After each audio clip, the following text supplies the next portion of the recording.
Assalamualaikum warahmatullahi wabarakatuh. Sebelumnya perkenalkan saya Fikri Janafri, NIM D10411818032. Saya merupakan mahasiswa dari Universitas Tanjung Pura, tepatnya Prodi Teknik Informatika.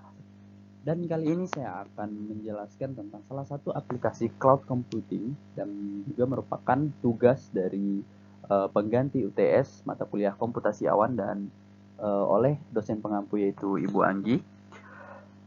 Di sini saya akan menjelaskan tentang salah satu aplikasi yang cukup terkenal dan sudah banyak juga dipakai yaitu Dropbox. Nah, Dropbox sendiri merupakan layanan penyimpanan cloud secara online yang artinya kita dapat mengakses atau melihat lagi data-data yang kita simpan dimanapun, kapanpun, dan menggunakan platform apapun. Di sini termasuk Windows, Android, Mac, Apple, dan lain-lain. Nah, Dropbox sendiri berdiri dari perusahaan Dropbox Inc. dan didirikan oleh pasangan Drew Houston dan Arash Ferdowsi pada tahun 2007.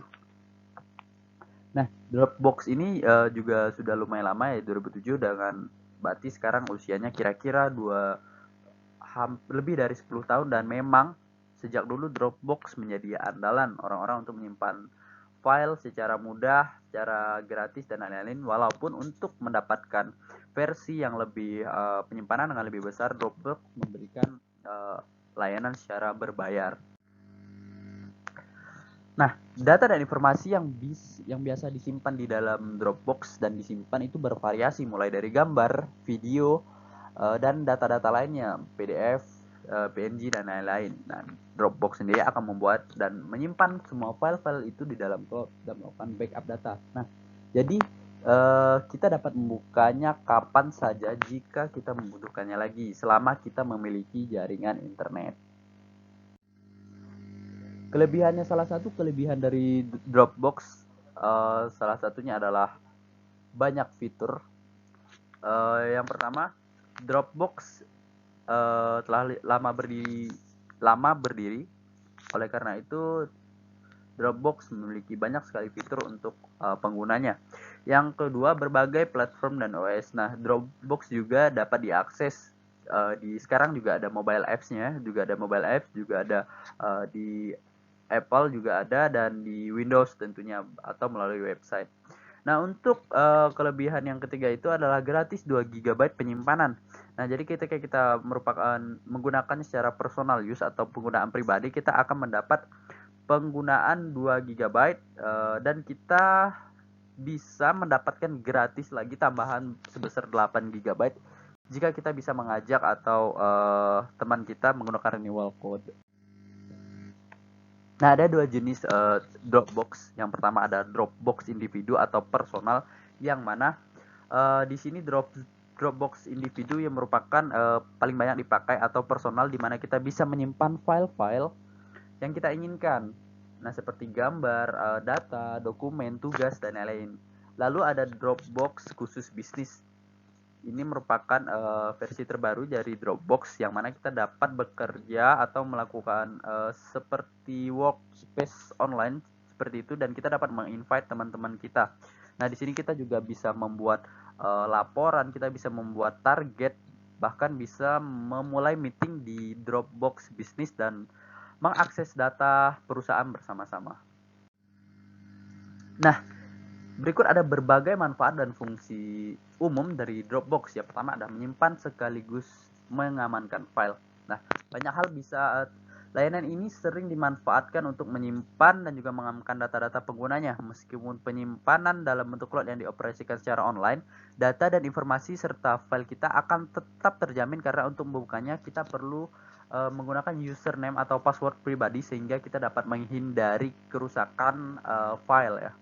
Yang kedua, kita bisa membawa dan membuka data di mana saja. Nah, karena Dropbox terintegrasi oleh internet tadi dan bisa diakses kapan saja. Nah, di sini merupakan aspek kemudahan yang dibantu oleh Dropbox sendiri.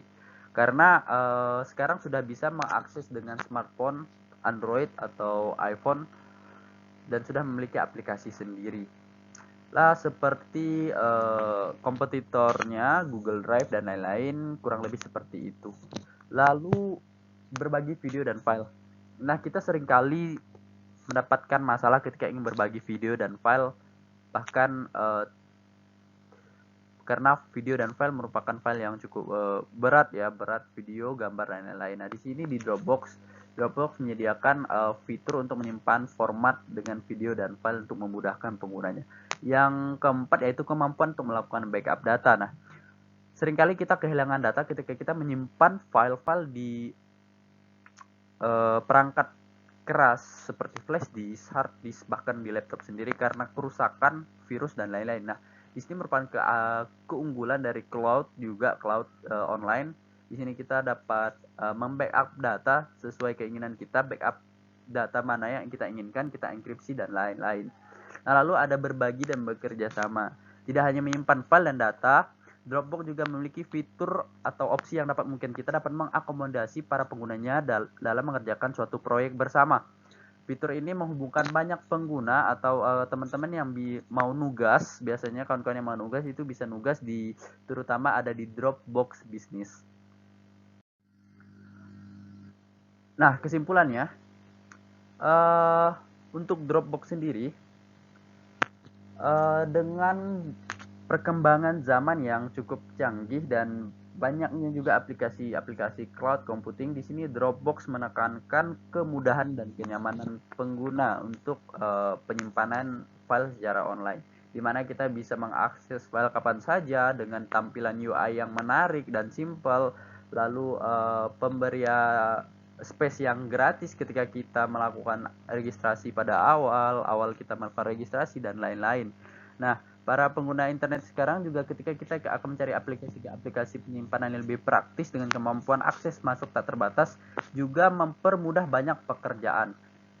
Nah, walaupun juga banyak kompetitor seperti tadi yang saya sebutkan, Google Drive yang bahkan memberikan space, Dropbox bisa menjadi alternatif untuk penyimpanan jika terjadi masalah server down seperti yang akhir ini kita alami, yang Facebook, seperti kita tahu Facebook dan Instagram kemarin sempat down, dan Dropbox bisa menjadi alternatif untuk menyimpan file dengan mudah, cepat dan aman. Nah, mungkin itu sekian presentasi dari saya tentang Dropbox. Saya mohon maaf jika ada kesalahan. Intinya Dropbox ini sangat mudah digunakan dan bisa digunakan kapan saja semau kita. Terima kasih. Saya pamit undur diri. Wassalamualaikum warahmatullahi wabarakatuh.